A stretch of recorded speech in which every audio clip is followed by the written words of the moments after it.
যারা ক্ষমতায় যেতে মরিয়া তারা হত্যাকাণ্ড সংঘটিত করার চেষ্টা করছে বলে মন্তব্য করেছেন রাজনৈতিক বিশ্লেষক, শিক্ষাবিদ ও অর্থনীতিবিদ অধ্যাপক ডক্টর মাহবুবুল্লাহ।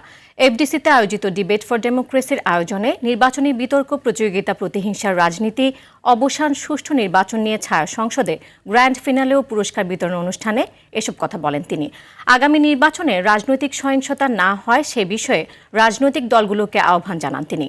এবারে নির্বাচন ফ্যাসিবাদ বিরোধী নির্বাচন উল্লেখ করে অনুষ্ঠানে ডিবেট ফর ডেমোক্রেসির চেয়ারম্যান হাসান আহমেদ চৌধুরী কিরণ বলেন, আগামী নির্বাচনে রাজনৈতিক সহিংসতার শিকার যেন না হয় এই বিষয়ে রাজনৈতিক দলগুলো সতর্ক থাকে।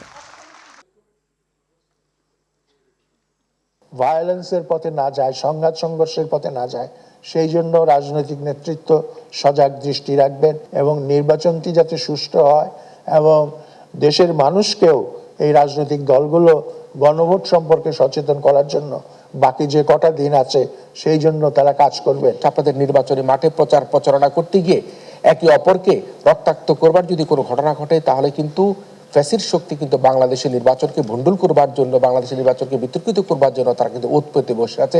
সেই সুযোগ যাতে আপনারা না দেন সেই কারণের জন্য আমরা মনে করি ত্রয়োদশ জাতীয় সংসদ নির্বাচন প্রতিহিংসার বিরুদ্ধে নির্বাচন হতে হবে।